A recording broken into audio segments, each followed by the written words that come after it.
Bibles to Jeremiah chapter 35. You got some behind you for half a second. I won't teach you all the time back here. Jeremiah chapter 35. We've been studying the book of Jeremiah. We have some extra time today, actually, because this is a very short chapter. It's really got kind of one thought. A thought that leads to a thought. So two thoughts maybe infinite. But so I want to share some things that really haven't taken time to do as much in our study together. And so I want to show you a couple of charts that might help you and I both to get a sense of this book a little better maybe. It's challenging, and we've mentioned this, because even in the moment we're in, because last chapter we talked about what message went to who. Jeremiah talked to which king? Zedekiah, right? And he's before the captivity, or he's the last one, right? He's the last one. In chapter 36, if you read ahead, which I, by the way, remember Wednesday, I said, go ahead and read a chapter or so ahead, because I may get off of that chart that I gave you of chapters, because some of these chapters are going to move much more quickly than I had anticipated. So just be going one chapter ahead at least. Okay, so in chapter 36, who are we dealing with? Jehoiakim, right? Remember, that's the chapter where Jeremiah is told, you write it down and you send it to him. And Jehoiakim takes his penknife and cuts it up and throws it in the fire. And so the Jehoiakim comes where? In relationship to Zedekiah. He's before. Okay, so we talked about Zedekiah 2 chapters earlier. We come back and talk about Jehoiakim 2 chapters later. So chronology is not necessarily in order when you read the book and the things that Jeremiah is writing down. You don't always see it in the fashion that you think you might. Let me take a look. I can pull the right chart up here. At this chart with you, and you're saying you don't see it. Second. Let's look at this picture. Blow it up. Now you can read everything on there, right?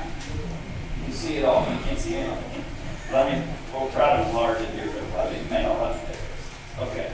So we're talking about this Thursday night. You can see Jeremiah's name, right?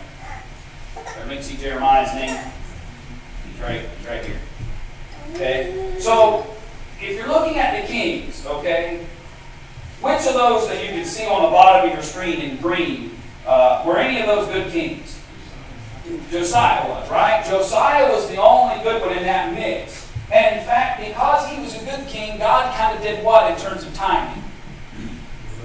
It delayed it a little bit, okay? Because Josiah, who was very young when he comes into the picture, but Josiah, they find the law, he has the law read, he goes and he tears down the altars, the Baal, he reinstitutes what major feasts that they apparently had kind of forgotten about. Passover, right? It's a good guess, right? There's 2 of them, you're probably going to guess there. Passover, if you remember, had one like the likes of which they hadn't seen in quite a while. And so Josiah, because of his goodness, delays the judgment of God that is coming. But then Jehoahaz rules very briefly, not a good guy. Jehoiakim enters, not a good guy. Jehoiachin, briefly, not a good guy. And Zedekiah, still. All of those after, leading into the captivity, were all evil. And Jeremiah is writing in a time period that kind of bridges from Jehoiakim through Zedekiah.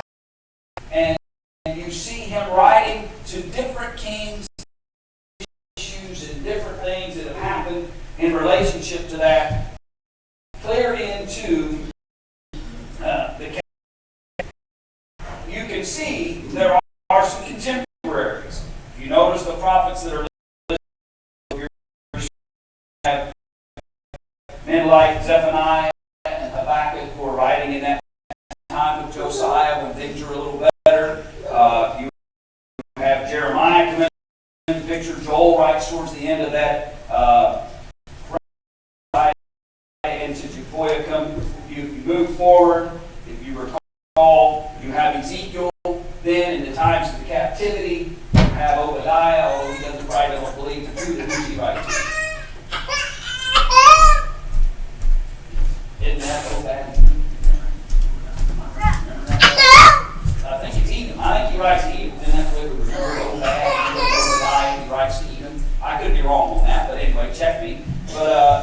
So here are these prophets that come after the fact during that 70 years of captivity, and Daniel kind of going through that whole process of time until you eventually arrive at Zerubbabel, who is the first one to come back. And what's he do? He's reestablishing the temple. He recognizes if they're going to come back into the land, as throughout Jeremiah, God promises them what? You will come back, okay? God keeps promising that you will come back. And so he recognizes that. He recognizes that if we're going to come back and be the people of God they need to be, what's the first thing they need to do? That's right. You need to reestablish your center of worship. If you're going to honor God in the right ways, you need to reestablish your center of worship. Let's get the temple built and established to accomplish those things. When Nehemiah returns, he begins the process of reestablishing the nation and the city to try to get them as a people of God. But that's the time period that we're dealing with. And so you're going to bounce back and forth within the book of Jeremiah. You're going to one minute maybe talking about Jehoiakim, the next minute you're going to talk about Zedekiah, and you're not going to see it, in chronological order. You may have one chapter that's dealing with Zedekiah, and 3 chapters later we're back dealing with Jehoiakim, because Jeremiah just sits down basically and begins to write the prophecies. Let me show you one other.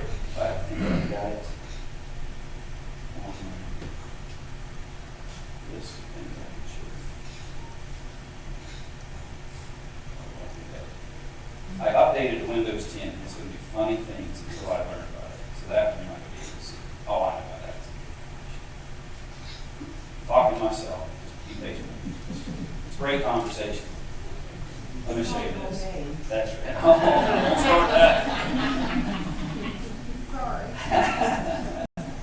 Don't start me on old people because I can, But anyway, she called me old. If you didn't hear it, so because you're old.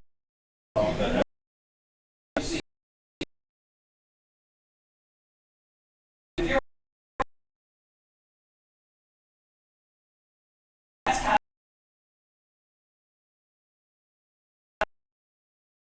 of okay.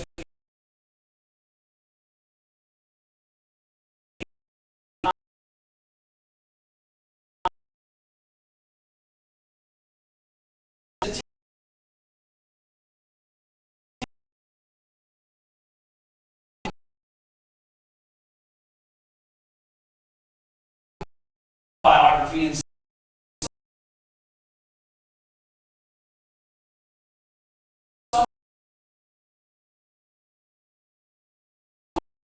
that addresses several chapters about the last 4 or 5. He addresses just kind of his personal things that have occurred, things that he was supposed to tell individuals, things that happened to him. And then at the end of the book, he'll come back and he'll kind of give this last bit of detail about things that are happening in relationship to them towards the end of the fall of Jerusalem. And so again, I can share if you want any copies of these things. I'll share it with you if you want them, so you can look at them at home. But just had a few minutes this morning that I thought we could quickly just remind you that you're not dealing with the book in many ways like the book of Acts, right? Book of Acts, you start at Pentecost, here we go, right? We're walking through history, we're walking through history. And Jeremiah didn't work that way. He kind of gives a type of message, and he changes the type of message and goes back in history, and so it's written just a little differently. Okay, so Jeremiah chapter 35. Jeremiah chapter 35. And we're backing up in history because this is the word which came from Jeremiah, Jehovah, in the days of Jehoiakim, the son of Josiah, king of Judah, saying, Go unto the house of the Rechabites, and speak unto them, and bring them into the house of Jehovah, into one of the chambers, and give them wine to drink. So your very first question in your worksheets was, who are these Rechabites? So who are they? Okay? in terms of the work and things they were doing, they were scribes. Where did they come from? Okay, so they're a nomadic tribe. If you go over into, let me just pull it up if you've got time this morning. Go to 1 Chronicles, chapter 2, verse 55. Make sure I look at my own notes. I think it's right. 1 Chronicles, chapter 2, verse 55. In this text, he says, and the families of the scribes that dwelt at Jabez, the Tirathites, the Shemethites, and the Succothites, these are the Kenites that came of Hamoth, the father of the house of Rechab. And so here's the beginning point. Okay, these are the scribes from the father of the house who was named Rechab. So the Rechabites, or the Rechabites, however you want to say it. Now go over to Judges chapter 1 for a minute. Judges chapter 1, verse 16.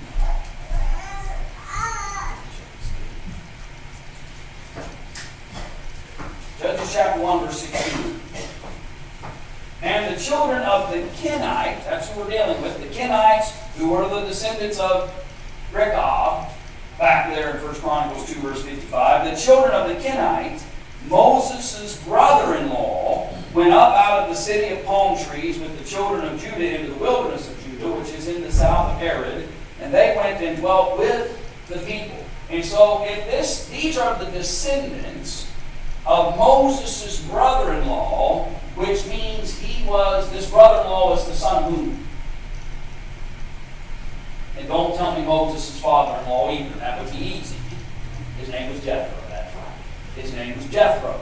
And so these Kenites, Rechabites, these scribes, came from not from the direct line, but they came from the brother-in-law of Moses, or a different son of Jethro, who became, as this text illustrates, began to coexist with the people, according to Judges 1 and verse 16. So they were nomads, if you will. They were a group of individuals who had some connection based in Moses, but they weren't of the direct bloodline, but they're living among the people. And so they have some particular guidelines and instructions that had been given to them over the centuries, if you will, over time, in relationship to things they were permitted to do and things that they were not permitted to do. So go back to the chapter 35 now of Jeremiah. And let's look at this in more specific. So we're dealing with this nomadic group of scribes that have been traveling with the people for quite a long time. Their connection is to Moses' brother-in-law, and that's how they're connected to the people. And so now at the time the king of Babylon's army was besieging Jerusalem, Jeremiah, I'm in chapter 32. No, I'm there.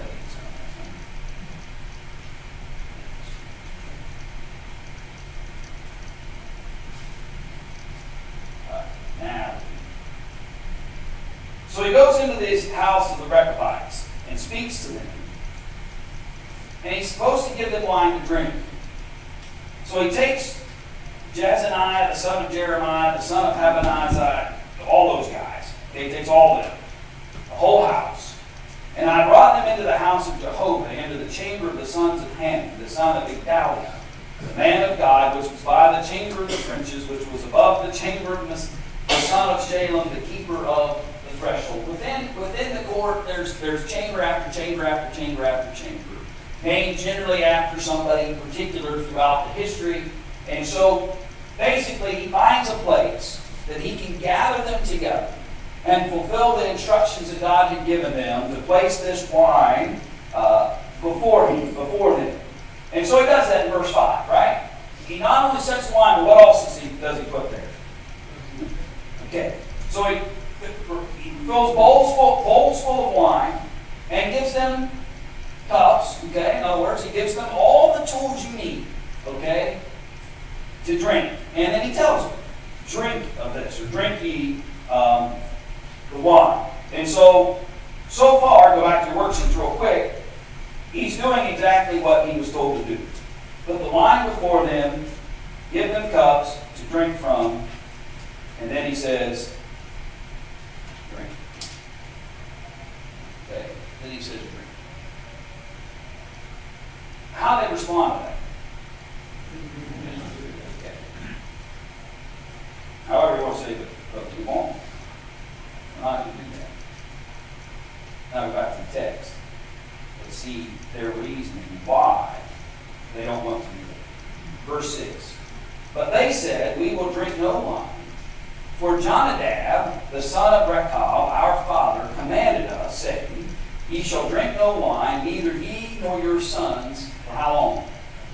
Forever. Okay. So they've been placed, for lack of a better description, under a vow, a covenant that has been passed down from generation to generation to generation of things that they were permitted and not permitted to do. That list is going to get lengthier in verses 9 through 10. We'll see that in just a minute. But their initial reaction to this is, and keep in mind, here's Jeremiah the prophet, and he's the one presenting this to them. And they basically say, no, we've been commanded not to partake of that, and that instruction has never changed. It has been that way forever. It's always been that way. Neither shall you build a house, nor sow seed, nor plant vineyard, nor have any, but all your days ye shall dwell in tents, that ye may live many days in the land wherein he sojourned. So, and again, we'll see more of that in verses 9 and 10. So they say we can't because we've been told not to. And then they describe this, we're not supposed to build houses. Why do you think these restrictions have been placed upon them?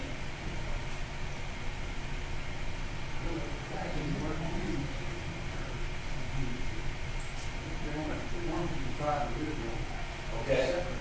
So it can have a connection to the idea of the fact that they are nomads, okay, and intended to be. You don't have the same rights and privileges to possess land and properties like those who are and there was a healthy respect that the family line had in connection to that.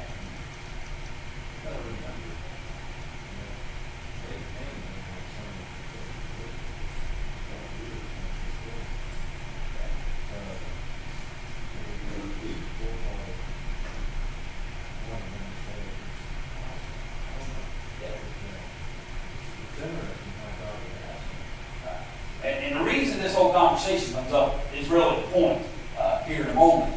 But their instructions were not to be connected to the world, its possessions, the things of it. They were to remain disconnected from the things that ultimately, because the result of that would be what? He said, then you could live what?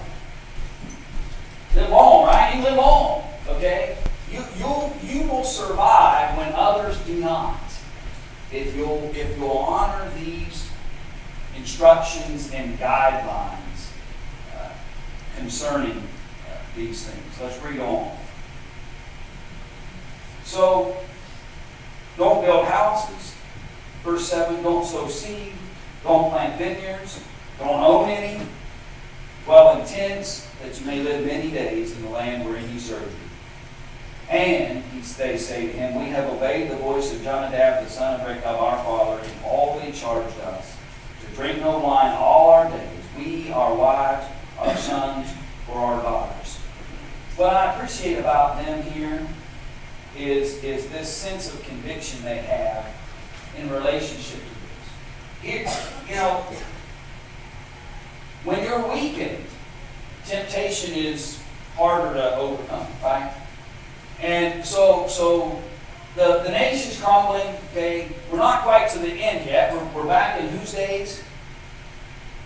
First verse, Jehoiakim, right? We're backed up a little bit. So we're not in Zedekiah's reign. So we're not quite to the very end before the complete captivity. But things are crumbling, okay? And when things go bad and things get difficult, sometimes it's easier for us to say, I don't know whether I need to honor. Do I really need to honor this age-old tradition Do I really need to honor these instructions that have been passed down from father to father to father? Understanding the circumstances and challenges that we're in, considering who it is and where we are that this offer is being made. The temptation is strong. But you appreciate the fact that we have obeyed those instructions from the beginning. Our wives, our children, yet we're not changing that. Why now, in the midst of this, would we decide to go against all that we have been on? We haven't built houses, verse 9, for us to dwell in. We haven't had vineyards. We haven't had fields. We haven't sowed seed. We've dwelled in the tents. We've obeyed and done according to all that Jonadab, our father, commanded us. Everything that they had been commanded, they did what? They obeyed. The key to all that, and the whole reason why God has asked Jeremiah to bring them here and have this conversation, is that all those commands about don't have a house,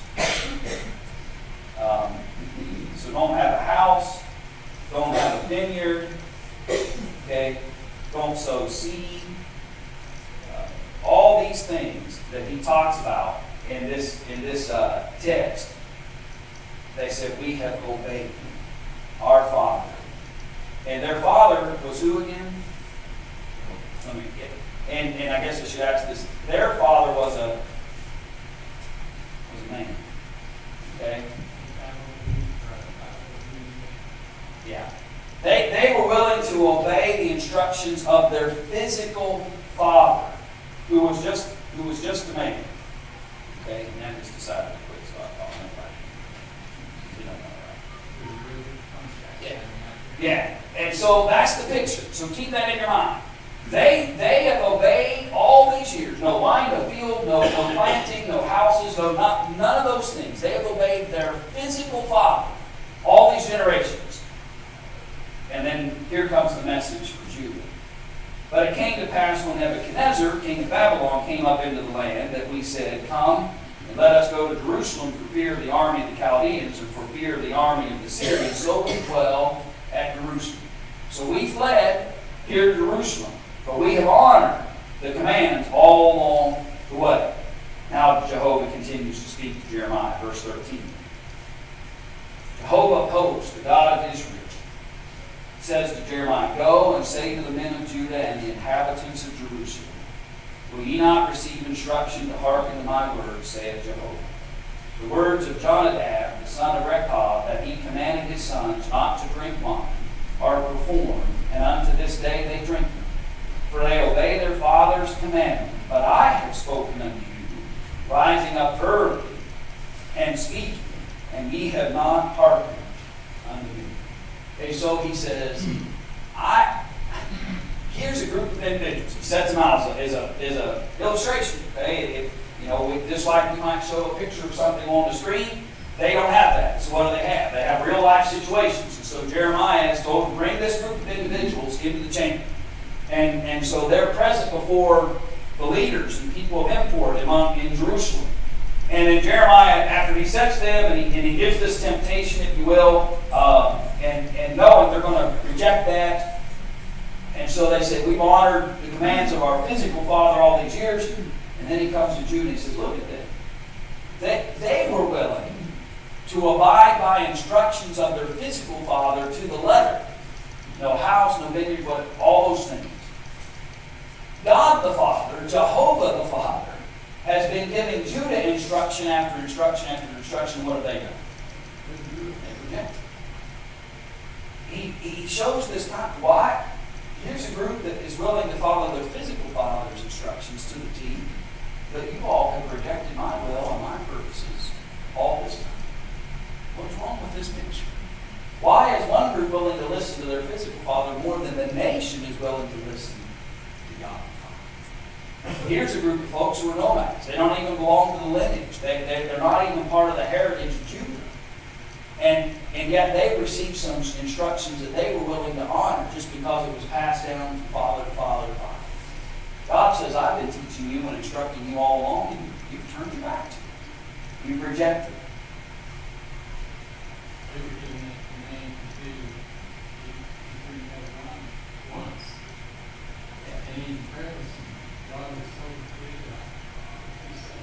Yeah, that instruction came and was shared, but that instruction came from one father in the past, and was maintained all these generations. And here is God the Father, who has come back time after time after time after time, giving the very same set of instructions that they're rejecting. It's a perfect illustration for them to be able to see how fallible that they had become, and how weakened they had become in relationship to the purposes and commandments of God.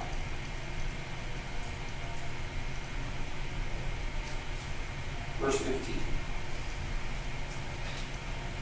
Jonadab's history, listen, but you have not hearkened.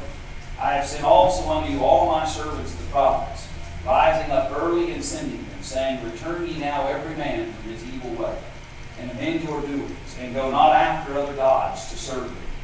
And ye shall dwell in the land which I have given to you and to your fathers, but ye have not inclined your ear, nor hearkened unto me. For as much as the sons of Jonadab, the son of Rechab, have performed the commandment of their father, which he commanded them, that this people hath not hearkened unto me. That law came to them, and from that point forward they honored it. I've sent prophet after prophet after prophet, message after message, thought after thought, everything I could do to help you stay in harmony with my will and purposes, and you've rejected it, would not hearken, would not listen.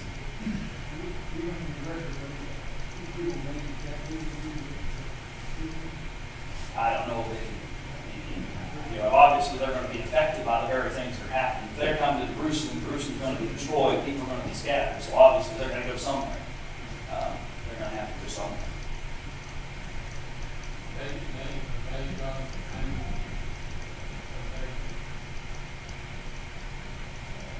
John, Dad.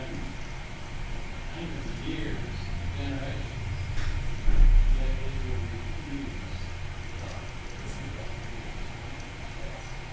And there's in our application part, now there's a point I want to make about that there, because I think that we ought to consider for more. Any other thoughts before we finish out the chat?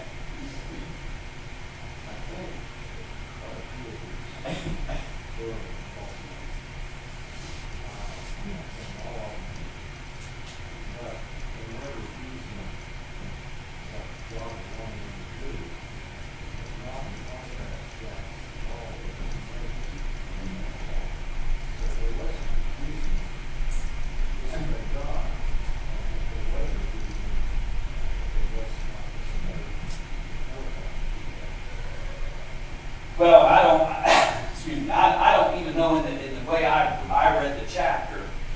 God gives Jeremiah the instruction, this is what I want you to do. I don't know that I see any language where he says, you go command them to drink. He says, you go and set it before them and see what they do. And I think God knows exactly what they're going to do, obviously, before it even happens. So he understands how he's going to be able to use this, even before it happens. So I don't see any disobedience at all in relation to their reaction. Yeah, they got to go somewhere, because that Jerusalem won't come mess with difficulty. So something's going to happen. Yeah.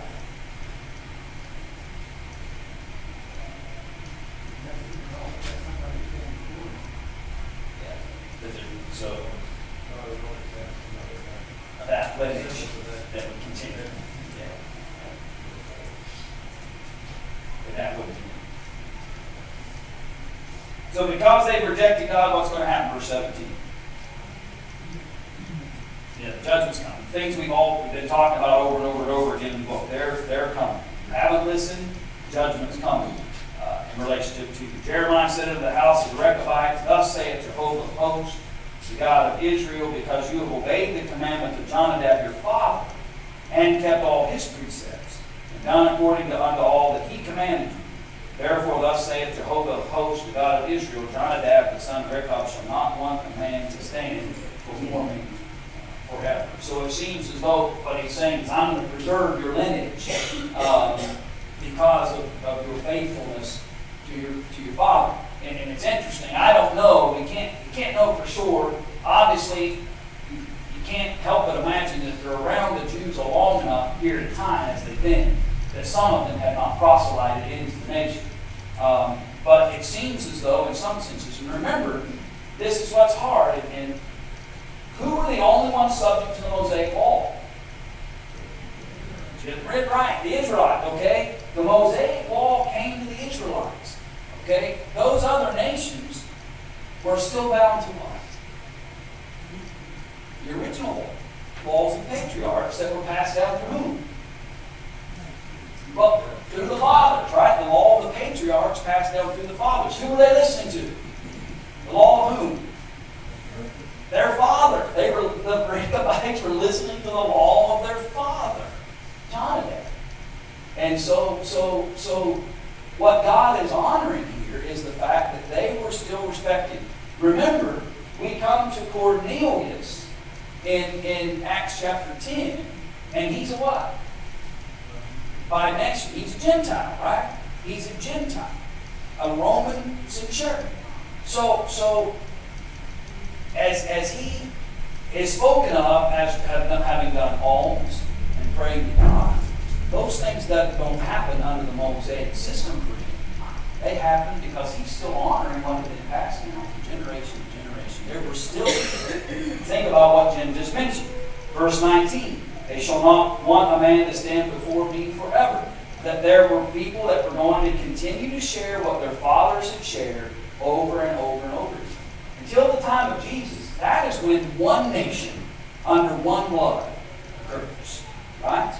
Until you get to Jesus, that's when one nation is formed, where you take no longer Jew and Gentile, no longer two separate systems, if you will, but one under Jesus.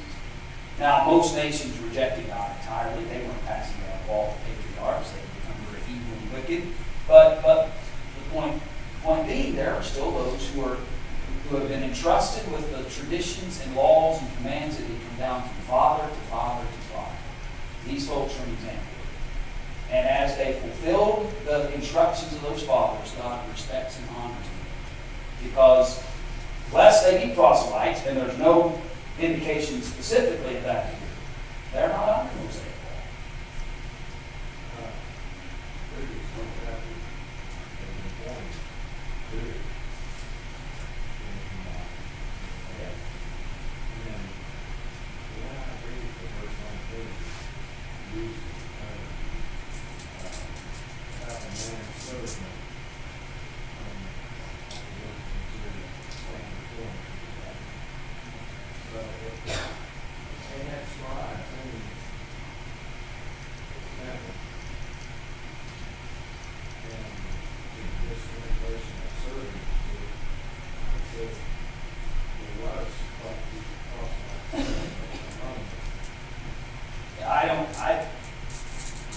I'm looking at Young's literal real quick. It says one standing.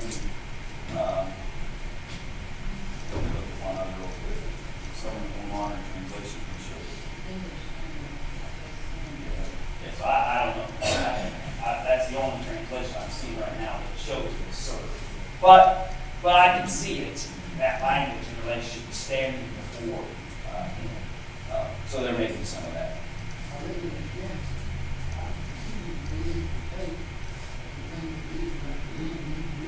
Yeah, I think they'd stay disconnected from things that were destroying the nation, which was a benefit to them, he said.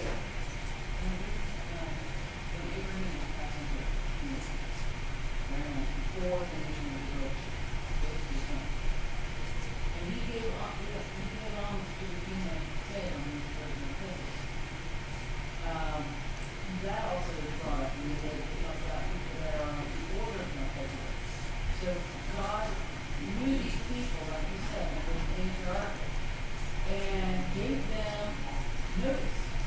Just like he's giving these people notice at the end of the day. He shows them respect for what they had fulfilled and accomplished under a different system than ours. They were passed down through Moses. Here, twofold thought real quick out of that, and time will be up here in just a minute. But one of the things I thought of was, okay, so Jonadab gives these instructions. So here are people willing to honor the traditions of their fathers, the commands of their fathers. Whereas the people of God were rejecting the very specific commands of Jehovah himself. That's the picture. And that's why the greater condemnation comes. Here are people willing to abide by instructions that came down from the physical line, and you've rejected messages that came straight from God himself. And yet, today, to fast forward, there are some who would be more prone to follow in the tradition that they had received over time than they would to be to receive that which was written specifically in the book. And that would be to our history.